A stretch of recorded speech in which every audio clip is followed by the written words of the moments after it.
Greetings, humans. You have entered the Command Zone, your destination for all aspects of Elder Dragon Highlander. Enjoy your stay. Bum, bum, bum, bum, bum, bum, bum, bum. Happy holidays. Happy holidays. While the merry bells keep ringing. Happy every wish come true. I totally knew the words. Bing Crosby, you know. One of the greats. Yeah, one of the greats. Well, he's one of many people, I believe, that sung it. But was he the one that wrote it? Who knows? Probably not. There's no way to find out. There's absolutely no way to find out. Happy holidays, everybody. Happy holidays. That's right. And by holidays, we mean Thanksgiving. If you're in the States, Thanksgiving should be coming up, or maybe it's even happening right now, depending on when you're listening to this. Some people watch all our episodes way after the fact, so it could be summer for them right now, too. And we're in California, so it's basically summer for us. That's right, unless you're wearing a sweet Christmas sweater like I am. That is awesome. All right, welcome everybody to the Command Zone podcast. You are watching and listening. I'm your host, Jimmy Wong. How's it? It's Josh Lee Kwai. And we have a JLK special today. Yes, today we are going to be talking about the most powerful commander decks. Ever. So we thought we'd show some love to the more spiky players out there. Yeah. I guess we're just going to talk. I mean, I don't know what else to say about it. Like, some of you are probably mad that we're going to be talking about really powerful decks, but our philosophy, as always, is play the game the way you enjoy. We've been accused of being spikes on occasion, even though we are not as spiky as the competitive EDH scene is. But It is fun to look at those decks and marvel at like the stuff they can do, and it can give you ideas for the more 75% oriented people out there. It's still okay to look at the really powerful decks and be like, they are doing some sweet things. Now, I don't want to take it to that level. Yeah. But also, if you do want to take it to that level, it is cool to sort of look at those decks and be like, I want to do that. Well, think about it this way. I enjoy basketball now that I'm playing it, and I never used to like watching pro basketball because I didn't really have a connection to it. But now that I'm learning how to play and I can watch, you know, the top players make awesome plays, see how their formations are run, you're like, oh, okay, I may never get to that level. I don't aspire to be at that level, but there's a whole lot to learn from it. You're never going to do like a 360 slam dunk? Oh my gosh. I just want to under the legs one. I mean, that's like as weak as it gets, but that's even hard off a trampoline. I know, everything's hard. Everything's hard. Basketball's tough. But before we get into it, let's talk about our sponsors real fast. cardkingdom.com/commandzone. That's the affiliate link. That's what you're going to type into your browser, into your URL section of your website. And the next time you're going to want to go buy some Magic products, singles, sealed product, whatever. Card Kingdom, I love them. Yep, and the holidays are coming, so make sure that you buy all your gifts using that affiliate link. And watch out, there are going to be a lot of holiday sales too. Yeah, true, and you'll be supporting all of our stuff when you do that. Another big supporter of Game Nights Command Zone is Ultra Pro. They're one of our great sponsors. They also make great products. The Eclipse sleeves we always talk about, but they always have the themed stuff for whatever the newest set is. So right now we've got Iconic Masters themed playmats, sleeves, deck boxes. Pretty soon here we're going to have Unstable. Yeah. And all that sweet swag. So those previews. Yeah, keep your eyes out for all that stuff from Ultra Pro when you're at your LGS or using the Card Kingdom link and things like that. We really appreciate all the support. And the last way to support the show is directly at patreon.com/commandzone. In fact, we call out one lucky patron every single episode. Who's it going to be? This episode is dedicated to Ryan, who is on first. Ryan, you rock. You rock. All right, let's move right on to the main topic here, the most powerful commander decks. Have you played against many of these, Josh? Some, yeah. I haven't actually piloted any of these decks. I have played against a few of them. I'd be too afraid to pilot one. I would not know what to do. A lot of these are really difficult to pilot, and we'll talk about that a little bit. So I've played against a few of these. There's a couple that I only know by reputation. So we should stay right here, just as a disclaimer. There's not going to be like a big consensus on what the most powerful decks are. We're going to we're going to talk about 5 of them. And there's going to be people, of course, out there, why didn't you talk about this one? And blah. Okay. We're just going to talk about what are among the most powerful. Maybe there's a few that we're not talking about. Maybe we missed or we don't know about. There's some, with Protean Hulk coming out, there's a bunch of... Oh, right. With Protean Hulk becoming unbanned, not coming out. There's sort of a bunch of decks that use Protean Hulk now that I'm not as familiar with because it's newer. Mm-hmm. It's funny to say newer about Protean Hulk, but it kind of is with some of those decks. So we're kind of deficient talking about that in this area, and I definitely think there are probably some Protean Hulk decks that have emerged. Maybe they use some of the same commanders, but maybe they don't. And so, I haven't even seen Protean Hulk be played yet, now that you mention it. Yeah, I've seen maybe like it only once or twice. It's super degenerate, so is a lot of this stuff. And I also want to say there's going to be some variation in the build. So I'm going to, try and talk about just the most common things that these decks do. But, we're going to talk about Thrasios as the first one. And already Thrasios has a ton of different builds because he's a partner commander. Yeah. And you'll see a Thrasios Kaidel, a Thrasios Vile Smasher, Thrasios Timna, even Thrasios Tana as sort of competitive EDH decks. They're all doing similar things, but they're all not doing exactly the same things, especially as sort of the periphery stuff that it can do. So, we may not talk about the exact build that you're familiar with, but I think the general idea of the decks is usually similar. So yeah, another big thing to note is that these are, in general, very expensive decks. They're decks that want to go off on turn 2 or 3, which means that they can never stumble on a land. They can never put comes into play land, comes into tapped land, and they're also using cards from Legacy and Vintage, and they all have a lot of tutors, which is why they're so lethal. Is because they're able to be very consistent and always get out the key pieces to their deck. So all of these cards, obviously, amongst the most powerful cards in Magic. So as a result, amongst the most expensive as well. Yeah, and a lot of times they're running the really expensive Disruption too. So Force of Will, Pact of Negation, the Mana Drains, just that stuff that's sort of occupies the mythological area of Magic of the really expensive cards. So that's going to be something that a lot of these decks share because, again, like you said, they just have to be the fastest, most efficient thing possible. And you'll notice a lot of these decks are built around specific cards that aren't commanders. And so that's one of the reasons for the tutors, because most of them are trying to combo off in some way. Almost all of them, basically.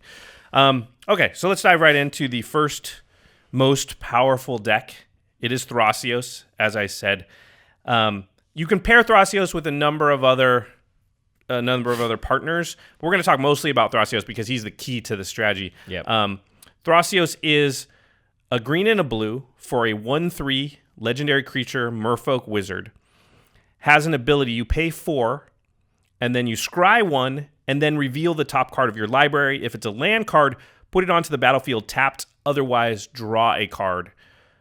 Thrasios also has partner, which I've mentioned already. So turns out this is an insanely powerful ability, and there's a couple of reasons why. The main reason I think is that it costs 4 colorless mana. It doesn't tap Thrasios. So you can activate it as many times as you have 4 colorless mana. And the fact that it's colorless mana really kind of takes the restriction away that you would normally have of not being able to do this multiple times in the turn. And specifically infinite times. Yeah. So Thrasios lets you draw your entire deck if you ever make infinite mana. Like, you don't need another piece to sort of do something. And creating infinite mana is a thing a lot of decks want to do. In fact, most of the most powerful decks at some point want to create infinite mana. And then you're trying to find a way to use it. Well, Thrasios gives you that just automatically on your commander. And so that's one of the reasons that he's so powerful.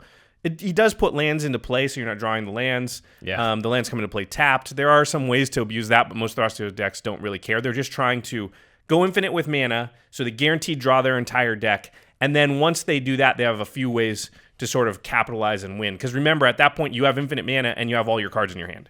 So almost most decks will be able to win from that point if they want to. Mm-hmm. I mean, you better be able to win in that case. You shouldn't build a deck that can purposely draw its entire deck and then not do anything with it. Yeah, especially once it has infinite mana. Like, you could cast everything at that point. So the win condition you see the most, I think, is probably Blue Sun Zenith. And that card is blue, blue, blue, and X. And then target player draws X cards. And then, and this is important, you shuffle Blue Sun Zenith into its owner's library. So you get infinite mana with Thrasios, you draw your entire deck, and now you can cast Blue Sun Zenith for 300 on Jimmy. He can't draw 300 cards, he dies. Thing is, Blue Sun Zenith resolves, doesn't go to the graveyard, goes back into your library. You've drawn your entire deck, so now it's on top of your deck. You activate Thrasios, draw that card back in your hand, cast it again, cast it again, cast it again, kill, knock out every person in the game with Blue Sun Zenith. That requires some specific things because you do need 3 blue mana to cast, but usually Thrasios has a bunch of ways to sort of create colored mana as well. We'll talk about that. Also, when you're able to draw your entire deck, you're going to draw your Force of Will and your Pact of Negation. So Yep. You can protect it. you pretty much, I mean, like, you probably only need one real counterspell to stop it. You definitely don't need more than 3 if there's 4 players at the table, but 1 is almost always enough, I found. I mean, if you're playing in a competitive scene, though, the other players all have Force of Will and Pact of Negations in their deck, too. So you're going to need a lot of disruption, but it's in blue, and you're going to have your entire deck in your hand. So your chances of being able to protect it are very high. Yeah. Another weird way that I read about, I haven't actually seen this happen, but when I was doing research for this episode, I read about a pretty convoluted way to win that's not Blue Sun Zenith. So you use Time Twister, Reality Shift, and Beast Within. And so Time Twister is one of the Power 9, but it's actually not banned in Commander. Right. And what everybody does is they shuffle their graveyard, library, and hand into their library. Sorry, their graveyard and hand into their library, and then draw 7 new cards. Mm-hmm. So, but again, you're Thrasios, and you've already created infinite mana at this point, so you're always drawing your entire hand. So you have Time Twister in your hand again every time you cast it. And what you do is you cast Reality Shift on their creature. That makes them manifest the top card of their library. You cast Time Twister. That creature's still out. You Reality Shift. Exiles target creature, and then they manifest. Oh, right. And you basically exile their entire library slowly. But because you can demonstrate the loop, you can do it over and over again. And Beast Within allows you to turn things into creatures to allow you to start the Reality Shift thing going. And so... that is super convoluted. Right? But once you demonstrate the loop, it's like, I turn that into a beast. Now I exile it, and you flip the top card and manifest it. Then I Time Twister, Reality Shift again, top card, top card, top so card, you always top have card. something to exile. Yeah, exile everything off. You also have Cyclonic Rift in your deck. If something weird happens and you need to just get rid of all the tokens, the Beast Within tokens, you can do that. That's a really weird one. But because of Time Twister, you can just constantly reuse the same cards. And once you have infinite mana, you can just do that all over and over again. Really weird. Right. So you already know exactly where you're going to be able to draw and all that stuff. Yeah. Oh, gosh. That's so... it's an interesting win condition. It's so convoluted. So Thrasios really wants infinite mana, right? Because all this stuff requires infinite mana. Once you have infinite mana, you don't need anything else. You just need your commander, and then you're going to draw into all the other pieces you need because you're going to draw your deck. So the main point of the entire deck is to create infinite mana as soon as possible. Easy. It's actually pretty easy. Creating infinite mana is not super hard. It just costs money. Let's not kid around. I mean, some of these aren't super expensive either, but if you want to have enough redundancy in your deck, You have to have every single... yeah, but a lot of these are not super expensive, right? So the first one... might be the most expensive, actually. Yeah. So the first combo I've got down is Basalt Monolith or Grim Monolith. Both of these are artifacts that tap for 3 mana, but you have to pay a price to untap them. And usually you either lose mana on that exchange or you break even. So the Basalt Monolith taps for 3 mana, but you have to pay 3 mana to untap it. So you're kind of like... it's like in getting an early investment of a nice bump of mana, but later down the road, if you want to use it again, you have to find the open mana to untap it. Right. But there's a card from Antiquities called Power Artifact. Yeah, this thing is $100 plus. It's been, obviously you can't read the text that's on it, but it now reads blue, enchantment aura, enchant artifact. Enchanted artifacts activated abilities cost 2 less to activate, and this effect can't reduce the amount of mana it costs to less than 1 mana. So all of a sudden, Basalt Monolith costs 3 mana to untap and creates 3 mana, but now it costs 1 mana to untap, but still creates 3 mana. So you tap it for 3, pay 1 of it to untap. Each time you're getting 2 mana. So that's infinite mana right there with Thrasios, boom. Power Artifact. Boom, you're already drawing your entire deck right there. 2-card combo. Yeah, works with Grim Monolith too. That costs 4 to untap, but you just Power make Artifact 1. makes it 2, and you make 1 mana on the exchange. As long as you're coming out 1 mana ahead and you can do something infinitely, then you're going to be ahead on mana. The second combo also uses Basalt Monolith, and it is paired with Rings of Brighthearth. So Rings of Brighthearth says whenever you activate an ability, if it isn't a mana ability, you can pay 2, and if you do copy that ability, you can choose new targets for the copy. Now, this gets confusing because Basalt Monolith taps for 3 mana. That is a mana ability. Yes. However, untapping Basalt Monolith, which costs 3 mana, is not a mana ability, and that's the ability you're copying. So you pay 3, or sorry, you tap it, you create 3, you pay 3 to untap it, and then you pay 2 to untap it a second time, and in between those 2 triggers, you tap it. So for 5 mana, you're making 6 mana. Yep. And now you've created infinite mana. Yeah, that's the Rings of Brighthearth Basalt Monolith combo. Rings of Brighthearth in general, just a very good commander card. So Yep.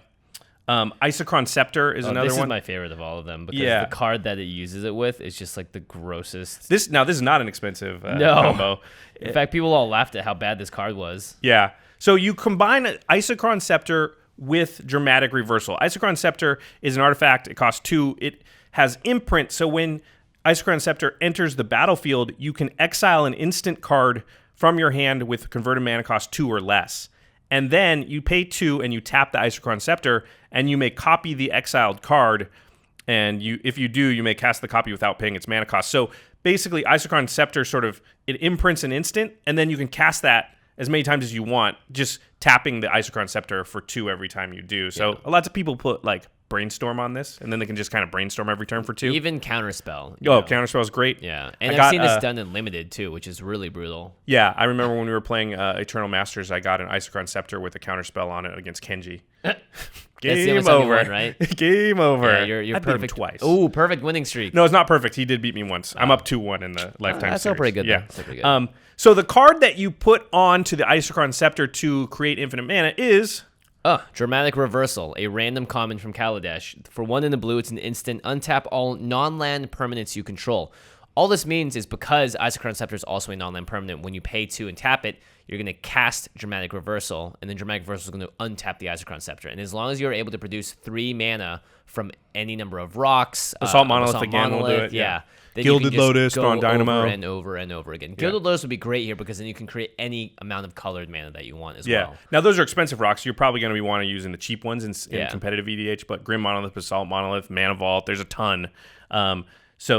Or just more than one rock. Yep. Because 2 it'll rocks. untap all your rocks. Soaring Signet. Yep. So very, very powerful way to create infinite mana. Now, the ones that are Very paired... dramatic way, Josh. Very dramatic way to reverse your current fortunes. Another way that a lot of these decks use, and this can be with Kaidel either as the partner commander or not. She can be in the deck. Mm-hmm. You can use Kaidel with either Umbral Mantle or Staff of Domination.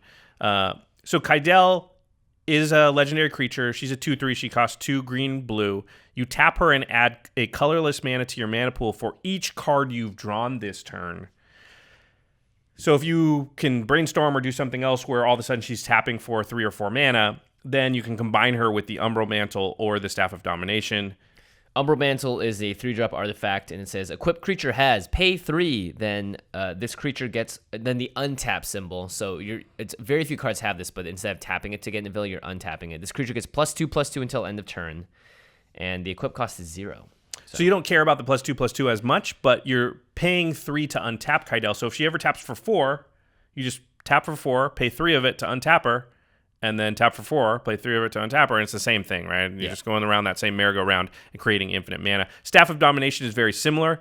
It's not equipment, but it's a 3-cost artifact. It has a bunch of abilities, but the one that's important is you can pay 3 and tap the...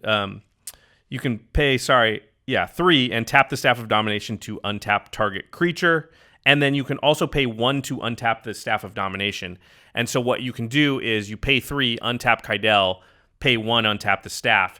So in this case, Kaidel would have to tap for at least 5 mana for you to come out ahead. So you'd have to have drawn 5 cards that turn. Very doable. Again, you're in blue, so you have ways to just draw a bunch of cards really quick and then do that. Kaidel in general too is just very powerful. Yeah, and then I reference you to the Game Nights episode where you went off with her. Yeah, I basically did similar things to this, not the same. And I should say that on Game Nights I played a Kaidel deck that did not have Thrasios and a Thrasios deck that did not have Kaidel, but neither of them were the competitive versions. Yeah, we're talking about here. Partner commanders are very good. I'll just say that much. So another way that a Thrasios deck can sort of... This is less infinite necessarily. I mean, you can go infinite with it, but you don't have to, which is Paradox Engine.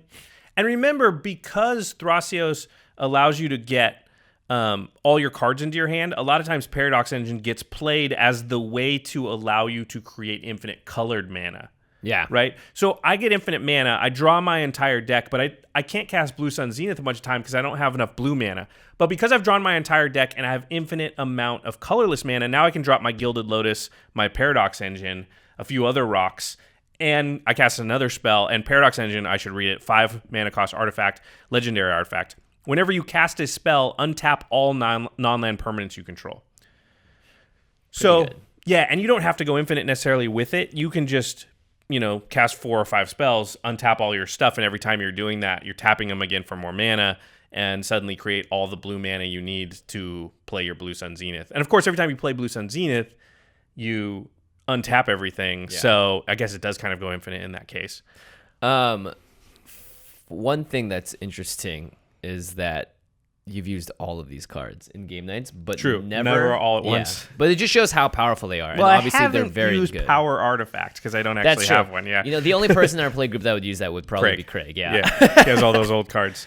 And Craig has used the Basalt Monolith Rings of Brighthearth combo on me a few times. So. Yeah, in his Memnarch deck. I believe. And there's also, notably, what is the card? I keep forgetting the name, but you can filter mana into it to get colored mana. Yeah, it's like Gemstone Array. Yeah, Gemstone Array. That's obviously very good in a deck that wants to make colored mana. But for the most part, these decks are more just concerned about just getting infinite mana, drawing their deck, Lab Maniac, whatever, winning like that. So that is kind of how the general Thrasios deck works. Just get infinite mana and then mill everybody with one of those cards, Blue Suns or some weird Time Twister combo, which I liked when I saw it, but I haven't actually seen that in person. I did want to point out, because there's a cool combo that the Vial Smasher version kind of runs. Yeah. So I wanted to talk about this really quick. It runs a card called Morsel Hoarder. So that's 4 and then 2 hybrid red-greens, so 6 mana total for a 6/4 elemental. It comes into play with 2 -1 counters on it, and then you can remove a -1 counter from it to add 1 mana of any color to your mana pool. It also plays Devoted Druid, right? Which is a card that it's a mana dork. You can tap it to add green, and you can put a -1 counter on Devoted Druid to untap the Devoted Druid, right? So. And then it plays Necrotic Ooze, which is a creature that says as long as it's on the battlefield, it has all activated abilities of all creature cards in all graveyards. So what you try to do is get Morsel Hoarder, Devoted Druid into your graveyard. There's probably a little more dredge in this type of strategy where you're dumping a bunch of stuff in. And so Necrotic Ooze has the abilities of both the Morsel Hoarder and the Devoted Druid. And what you can do is remove a -1 counter to create a mana of any color. Then you can tap it for mana for a green, Druid. put a -1 counter on it with Devoted Druid to untap it, remove the counter with Morsel Hoarder to make a mana, tap it, and you can create unlimited mana, infinite mana that way, which I thought was kind of cool. Again, this is not one I've seen in person. But. As a result, 50% of that infinite mana is green, though. That's true, but I mean... it doesn't matter at that point. Yeah. The other... Well, is there a 50% of infinite? No, there's not. It's just infinite. It's just infinite. All right, so Thrasios, that is a quick breakdown on him or her. Either way, Thrasios is a very powerful commander. In fact, I'd say if you're looking to build just a partner commander, or you want to start off with a deck that maybe you don't know exactly what direction it's going, but you know what colors you want to be in, playing a Thrasios, just having the ability to get extra cards and all that stuff is great across the board. So even though it is quite the infinite beast, also pretty good for any casual players as well. Yeah, I think Thrasios is one of those cards that just, if I have those colors in that deck, it's going into those decks. Like, I just use it in almost everything. Because there's very often times where you just kind of want to hold up mana in case, and it allows you to use it, even if you're not going infinite. It's just very efficient and very good. And you're drawing the cards before your turn, all that good stuff. You're ramping, too, if you happen to be a land. It's very good. Yeah. This next deck is kind of an old deck in our playgroup. There was a time when there was a couple of these decks early on. They weren't super tuned, but they did have this combo in it that is built around. Tuned version of these decks are extremely powerful, can sometimes go off as early as turn 2. Yeah. It's kind of crazy. It's the Prossh Food Chain decks. So Prossh, Skyraider of Kher, is a commander that costs 3 and Jund, black, red, and green. It's a 5/5 flying dragon, legendary creature, of course. I'll take it. Yeah. When you cast Prossh, you put X 0/1 red cobalt tokens onto the battlefield, where X is the amount of mana spent to cast Prossh. So it scales with your commander tax. Yeah. So Prossh costs 6 the first time, you get 6 cobalts. If he dies or whatever, and you cast him the second time, you pay 8 mana, you get 8 cobalts. And Prossh also has the text, you can sacrifice another creature, and Prossh gets +1/+0 until end of turn. Yeah. So Prossh very good because he has a sacrifice outlet on him. He's not because of the +1 he gets. That rarely matters, but the fact that you can get rid of your creatures and sort of recycle them and reuse them at instant speed for no cost, just a free sack outlet is very, very powerful. This is also one of the first big examples of how Wizards started adding in special sort of additional text to make cards better for Commander, and Prossh is one of those, like, well, look, now that every time you cast him, you get something else. Now, the card that goes infinite with is one that I love very much. It's Food Chain, 2 and a green for an enchantment. And Food Chain, very old but very powerful. Exile a creature you control. Add X mana of any one color to your mana pool, where X is the exiled creature's converted mana cost plus 1. Spend this mana only to cast creature spells. So the idea is that you're feeding in a creature, it takes it, spits out 1 mana extra of its CMC. And so you go up the food chain. Up the food chain, yeah. Yeah, so you can sacrifice a 4-drop and then play a 5-drop. The thing is, with commanders, because when you sacrifice them to food chain, you can choose to put them back into the command zone. Now, all of a sudden, you can cast it again. Well, you're exiling a creature you control, so you definitely can put it back in the command zone. Exactly. And then, so you can sort of use your commander to, go up the chain more than you normally would. Now, commander tax is 2 more every time, so food chain only gives you 1 more every time. However... Darn, if only there were more creatures to exile. Yeah, Prossh comes in with a bunch of kobolds, which you can sacrifice each kobold for 1 mana because there's 0 CMC. And so once you get Prossh out with food chain, you're going up the chain big time because you cast them for 6, get 6 kobolds, sack the 6 kobolds to the food chain and Prossh. That's a total of 12 mana. Actually, sorry, 13 mana that you get. And now you use 8 of it to cast Prossh again, and you get 8 kobolds, and now you do that again, and you have infinite mana. Now you can only use this mana to cast creature spells, which gets a little dicey, but you're usually tutoring for a card or finding a card that wins based on just the recycling of Prossh over and over. Right. The 2 big ones are Perforos and Blood Artist.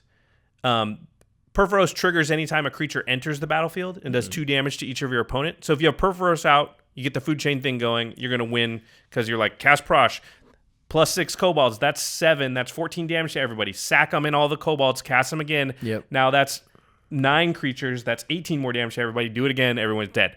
Blood Artist takes a little bit more time, doesn't matter because you're infinite, because it deals damage to an opponent. It drains an opponent, each time a creature dies. Yeah, and you have to be a little more careful because you can't use the food chain trigger to trigger Blood Artists. You have to be sacking them with Prossh. But, like we said, you don't even need to sack all your kobolds with Prossh for the first time to recast them out of the command zone. You just need 1 and Prossh. What you do is you get infinite mana, and you get to the point where, okay, I'm casting Prossh for the 7 millionth time. That's making 7 million kobolds. And now on this time, I'm actually just going to sack the kobolds to Prossh because the Blood Artist is out and deal 1 million to you, 1 million to you, 1 million to you, blah, blah, blah. Yep. Yeah, so the way to sort of go off on turn 2, which is rare, you have to have a good starting hand, but if you play a turn 1 mana dork, like a Birds of Paradise, turn 2 with the mana dork, you play a land, now you have 3 mana, you play food chain, sack the mana dork, get 2 mana, pass a 2-drop, sack it, get 3 mana, cast a 3-drop, and you can get to Prossh, play it, and possibly go off on that turn, because Perforos and Blood Artist do both count as creatures if you had them in your hand, or you maybe had a Sidisi or some way to, with a creature to go get them. Yeah, the only problem here is that obviously when you are, if you have to sack the Blood Artist to get to 3, and you have to sack the Perforos to get to 5, then you're not in a great position. Yeah. But again, this deck would run Eternal Witnesses and like Sidisis and stuff, so you're going to have tutors and stuff in your hand. Once you're creating infinite mana with Food Chain, all your creatures that you can cast at that point, as long as you're able to draw off of them, you're in much better shape. But you do have to have a killer opening hand. And you really, really have to not get countered, because what people can do is wait until Prossh costs a bunch and then counter you there. And if they get rid of Food Chain or whatever, if you can't continue the cycle in that turn, a lot of times Prossh is just uncastable for you the rest of the game, and you can't go off again, so it can get kind of dicey. It's like, oh, I'm sorry, your Prossh now costs 1 million mana? Yeah. How are you ever going to get up to that? You know? Yeah. So but it's a very, very powerful deck. Food Chain in general, just one of the most powerful cards in the history of Magic. It's a mainstay in Legacy and stuff like that. So the big thing though is having a finisher. And in some decks, they'll just get haste on Prossh and have him swing in for 1 billion and kill one person at a time. Other times you'll have something like Impact Tremors, but again, they're not creature based, so it's a little bit hard to go off if you're trying to use Food Chain specifically. So the next deck that we're going to talk about is also a Food Chain deck. This is General Tazri. Tutor on a stick. Yep. General Tazri is 4 and a white for a legendary creature, human ally, a 4/3. When General Tazri enters the battlefield, you may search your library for an ally creature card, reveal it, put it into your hand, and then shuffle your library. So when you play Tazri, you go find an ally. You tutor for an ally, and it goes into your hand. You can also pay Wooburg, and it says ally creatures you control get +X/+X until end of turn, where X is the number of colors among those creatures. That ability never matters. The competitive Tazri decks never use the Wooburg thing. They're just using Tazri as a tutor to find a specific creature, actually. So what the Tazri decks usually do is they take advantage of the fact that they're Wooburg, and they'll play Food Chain with a couple of creatures, with a couple of creatures or a few creatures that you can cast from exile. And the two big ones are Mist Hollow Griffin, which is 2 blue for a flying 3/3, but it says you may cast Mist Hollow Griffin from exile. So if it's ever in exile, you just pay 2 blue and get it back on the battlefield. And then they also will play something like Eternal Scourge, which is a 3-mana 3/3 that has the same thing. You may cast it from exile. It also says when it becomes the target of a spell or ability an opponent controls, you exile it. That doesn't matter as much probably when you're going off. So with Food Chain, because Food Chain, when you sack the creature to it, it exiles it. If you have either one of these creatures out, you sack it, you make that much mana +1, you use that mana -1 to cast it again, sack it every time you're making 1 mana, just like Thrasios, kind of how we're saying anytime you can demonstrate a loop where you're up 1 mana, You have infinite mana. So right there, you have infinite mana with Eternal Scourge or Mist Hollow Griffin, and once you have that going, you play Tazri, and you go find Kalastria Healer, which is an ally. Yeah, Kalastria Healer, again, another 2 limited mana all-star. common. Yeah, this card's nuts. 1 in a black for a 1/2 creature, vampire, cleric, ally. Whenever Kalastria Healer or another ally enters the battlefield under your control, each opponent loses 1 life and you gain 1 life. So it's each opponent on this one. And then what you do is, once you have Kalastria Healer out, you loop Tazri with Food Chain. Right. So Tazri exiles, cast Kalastria Healer, boop, out, cast Kalastria, boop. And you demonstrate, well, I can cast Tazri infinite times, and every time that's going to trigger Kalastria Healer and drain you guys, and I'm going to drain everybody out. Yeah. This is why instant speed answers are good, by the way. Now, obviously, Tazri can play blue. But, But knowing... That's another reason that deck is so good, is because Tazri can play the Force of Wills and the Pact of Negations. And I'd say Prossh actually has the biggest weakness, because it's already a 6-cast commander, and for someone like Tazri, there's having 5 colors means you just have access to other ways to stop people from pathing your Kalastria Healer or stealing it, doing whatever else. But again, instant speed is usually how you try and get around infinite combos. Yeah, the Tazri decks are actually pretty hard to disrupt because all the pieces don't care if they're in exile too. Yeah, so even except for the Kalastria Healer. Yeah, except for the healer, and they'll play Rift Sweeper and some other stuff in their deck to go get it, but. Yeah, even if you stop it, a lot of times if you stop a combo, they're in trouble after that. But this deck is resilient to be able to try and go off the next turn or the next turn if Food Chain's still out, or if they can get it back and things like that. So yeah, the fact that you can keep getting the Eternal Scourge or the Mist Hollow Griffin back is really powerful. All right, so let's talk about our 4th most powerful. These aren't actually necessarily in like 1 to 5, by the way. They're just 5 of the most powerful decks. Right. It's the Teferi Chain Veil deck. Teferi, the Planeswalker, which was in, what year was that? Commander 2015? 2014? Jeez. How the time has... Actually, I think this was the first Commander decks that came out when we started the podcast. This is the first ones we reviewed on the show. Yeah, because before that was the Prossh year, right? Yeah. So if you recall, they did a series of monocolored Commander decks, and each one had a Planeswalker, and the Planeswalker had the text that it could be your commander. So there's 5 Planeswalkers, 1 in each color, that are allowed to be your commander. And Teferi Temporal Archmage is the blue one. It's 4 blue. For a lot of text. For a 5 loyalty Planeswalker. It's +1. You can look at the top 2 cards of your library and then put one of them into your hand and the other onto the bottom of your library. So you get to choose between the top 2 cards of your library. You draw one. That's +1. Its -1 is untap up to 4 target permanents. So you can untap 4 lands. It's -10. Again, the deck doesn't care about this, but it is there.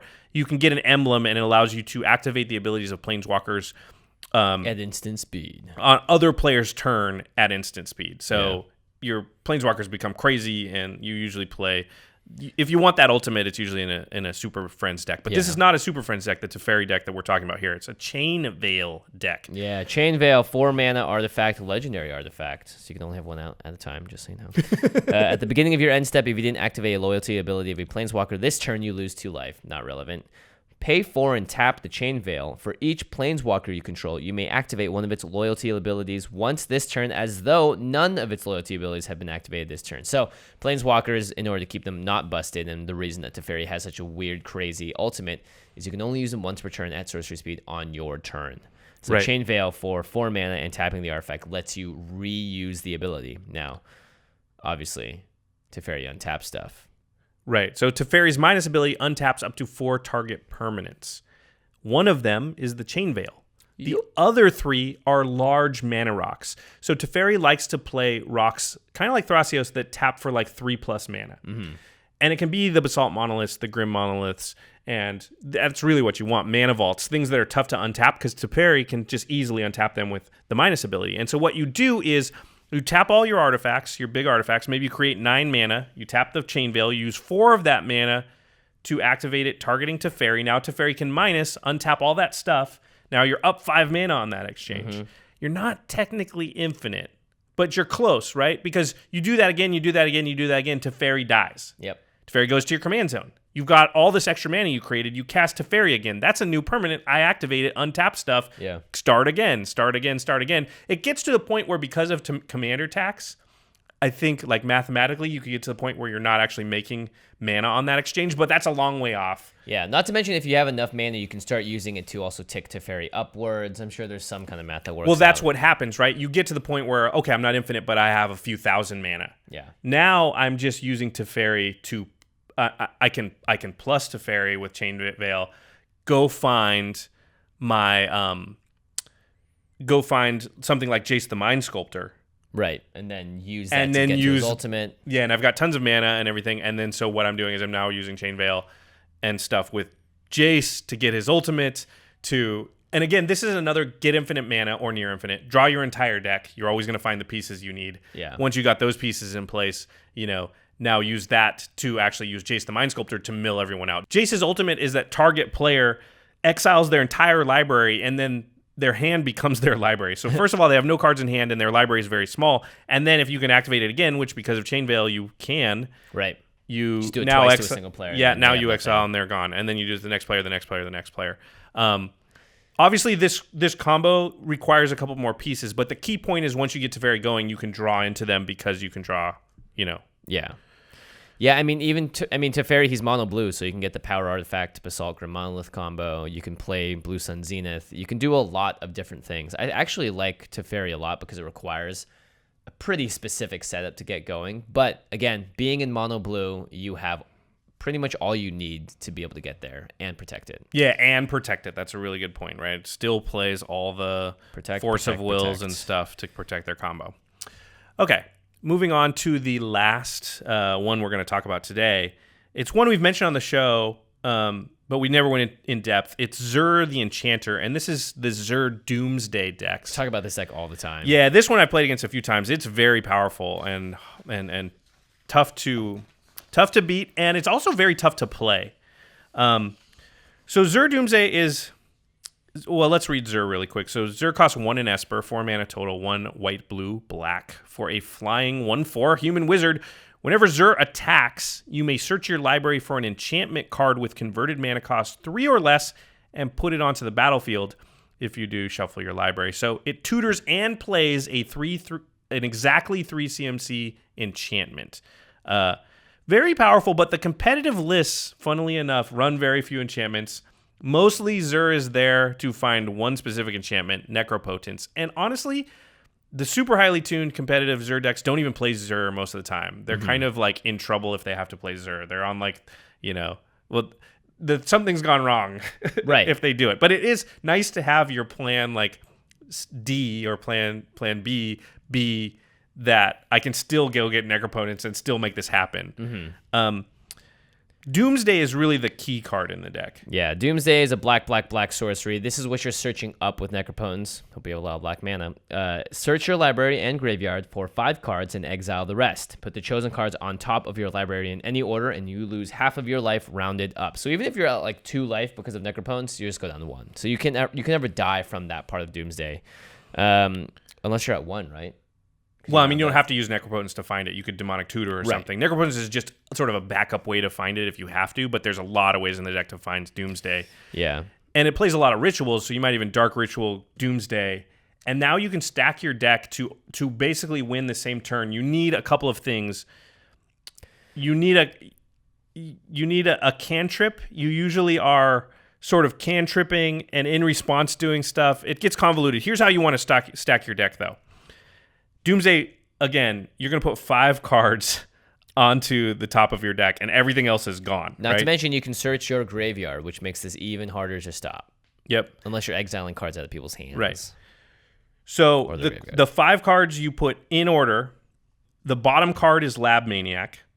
The card above that is Yawgmoth's Will. The card above that is Gitaxian Probe. The card above that is Lion's Eye Diamond. And the card above that is Gush.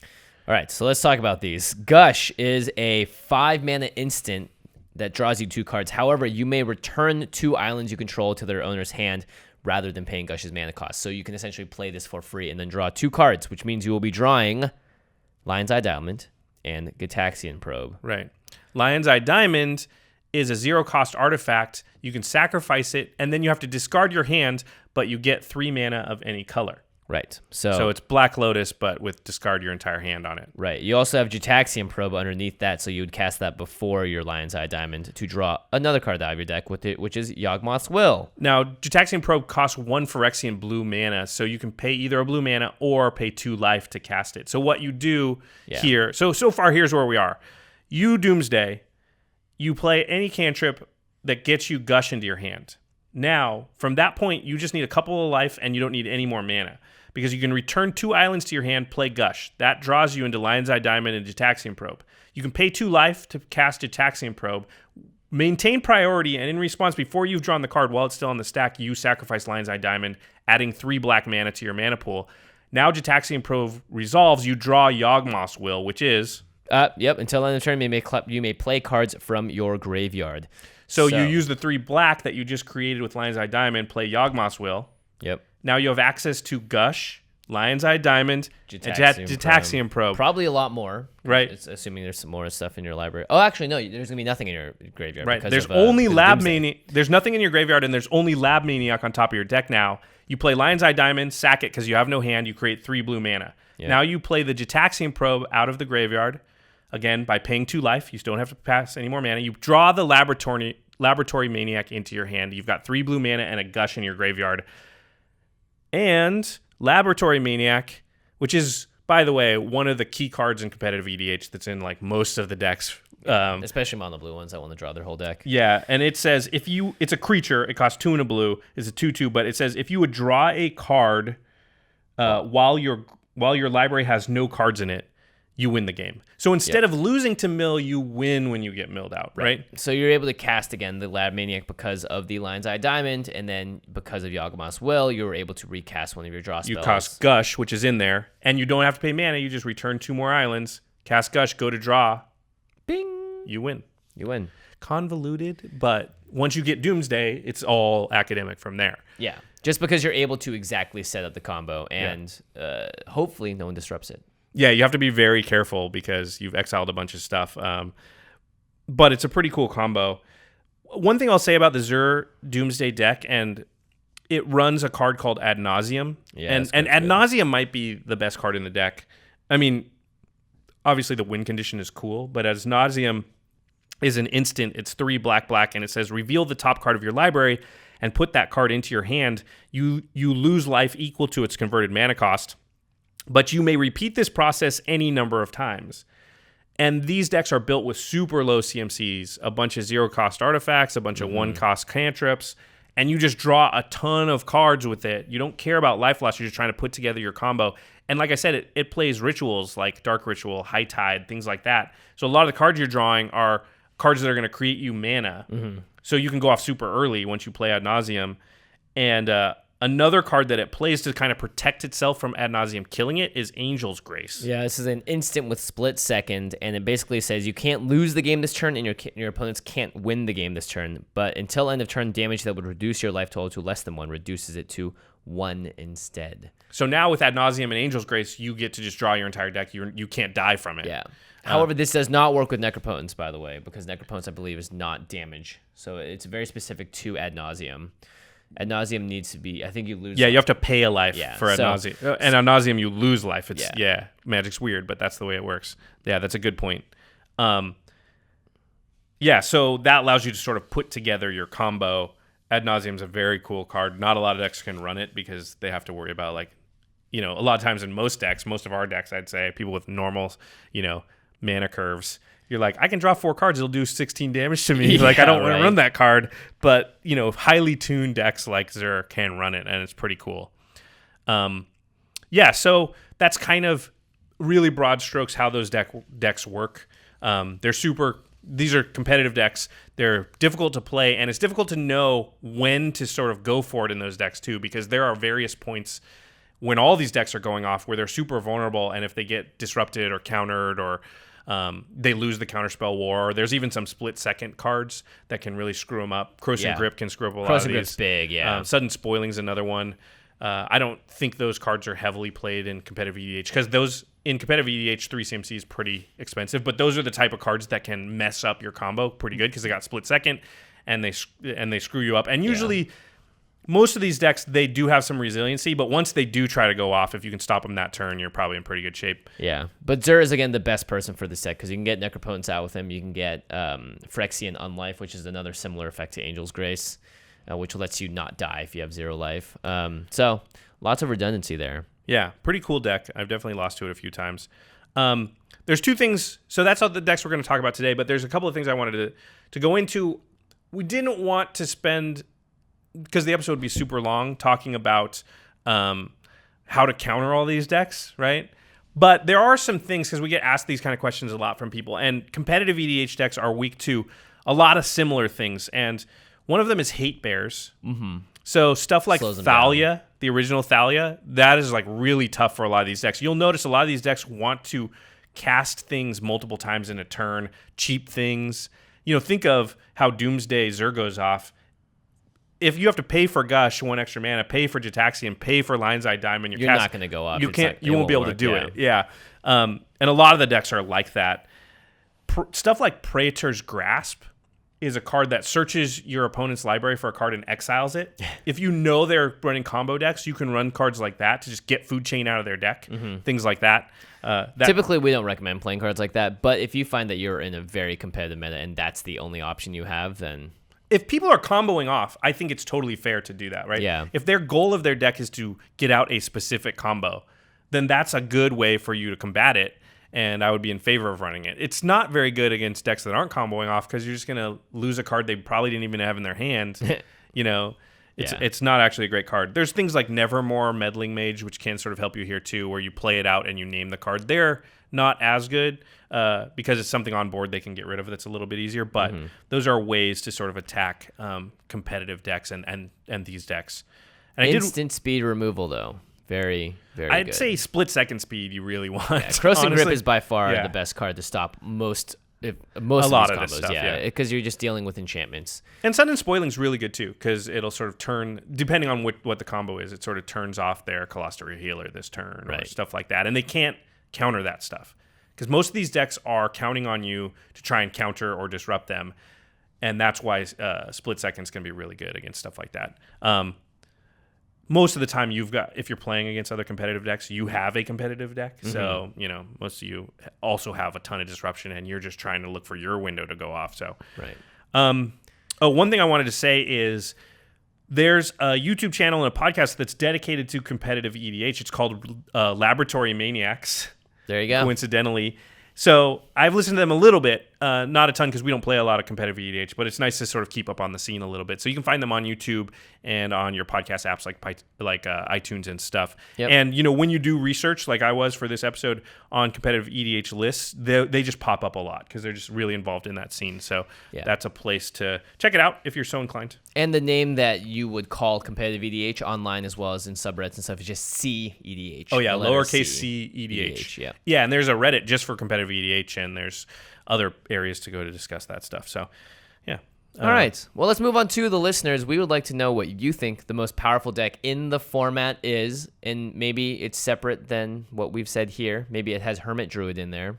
You never know. Oh yeah, I didn't include any Hermit Druid decks. There are some crazy things. I mean, like, look, this list could be 10 up to 20. There's a lot of tiers of competitive decks. But yeah, let us know. And also just what's the most powerful deck that you've ever played against? Because I'd like to know, like, hey, or with, right? Because I would love to know kitchen table Magic. Oh, the best deck I ever played against was X. Yeah, most of us aren't in a scene where there's a lot of competitive decks. So the most powerful deck that we've seen may not be, Zur Doomsday or whatever. Yeah. And to be honest, the ones I've played against are usually at GPs and stuff. Yep. Almost always, actually. Yeah. Or with Cassius, because he likes to play really powerful decks. Powerful cards, powerful decks, blinged out, everything. Cassius.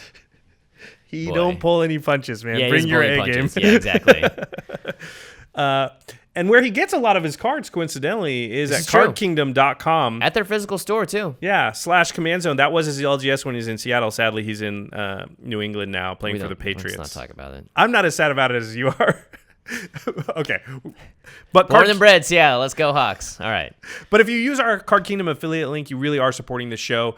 You're really keeping the lights on here and making sure that game nights keeps happening. In fact, we just had our 1 year birthday for game nights, right. which I put down as something we can talk about at the end step but that's not technically outside the world of Magic, so I don't know if we should. Oh no. Anyway, game nights is 1 year old, and part of the reason we're 1 year old is because of the support from sponsors like Card Kingdom and sponsors Yep. like Ultra Pro. Again, you can buy Ultra Pro product at cardkingdom.com. You can just buy that at your LGS. You can go to their website and check out. They always do releases and announcements of what their next products are going to be. Obviously, like, we have these amazing HasCon mats in front of us. They're very hard to get now, but these are the cool things that you get to have from Ultra Pros. That this is incredibly high quality. Dino Grimlock. Yeah, I really want to make this commander, by the way. I have the Sword of Dungeons and Dragons playmat here. Yeah. So, very exciting. Speaking of unstable. Very unstable. Oh, some of the previews have come out as well recently, and boy, they are amazing. That set looks amazing. Yeah, every card so far I'm just marveling at. So it's too early to talk about it. I still got to open all my mana drains in Iconic Masters, though. Yeah. Good luck with that. So excited about that. All right, now let's move on to the end step where we talk about something outside the world of Magic. Sure, why not? Happy birthday, Game Nights.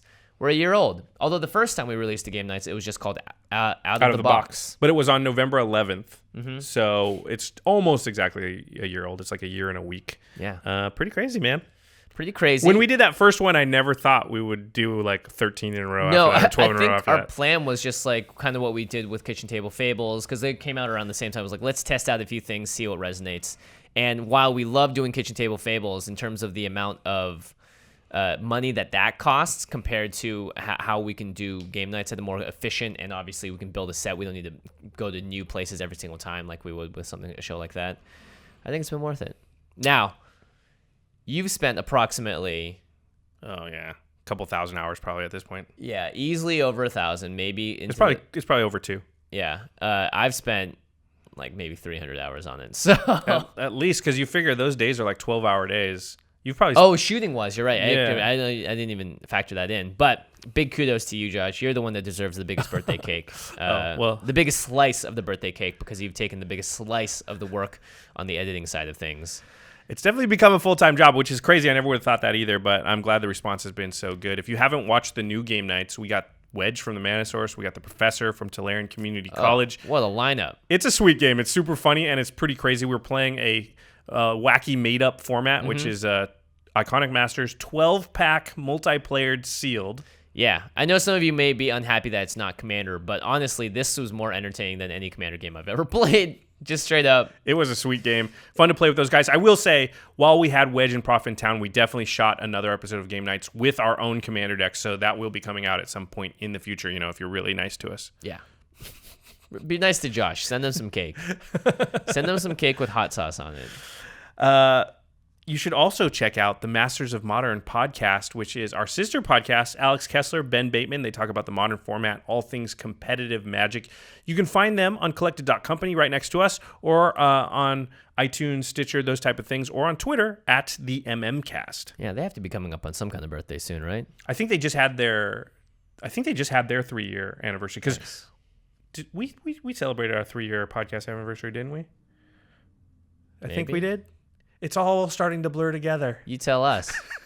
I think we mentioned it at least. I hope we did. That would have been back in like June or July. Yeah. Notably, though, we're getting close to 200. So if you guys have any fun ideas for that, let us know. Until then, make sure you also check out youtube.com/The Command Zone Podcast, where our editor, Terry Robertson, has all of our videos in edited form in video for our podcasts. And now he's working on game nights as well. So Terry is just branching out and doing more and more, which is awesome. Big thanks to Geoffrey Palmer, who does the living card animations that start and end the show, as well as the living card animation behind us. Horizon Canopy. From Iconic Masters. Very, very cool. You can find Geoffrey on Twitter at livingcardsmtg, and he's done quality work over many years. We can't thank him enough. All right, everybody.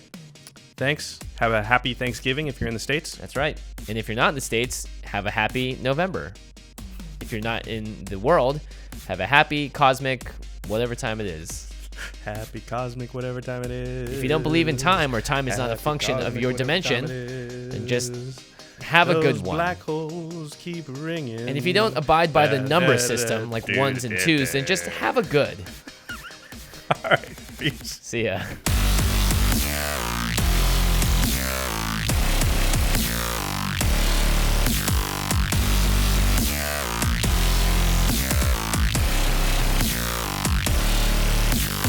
Thank you for your attention.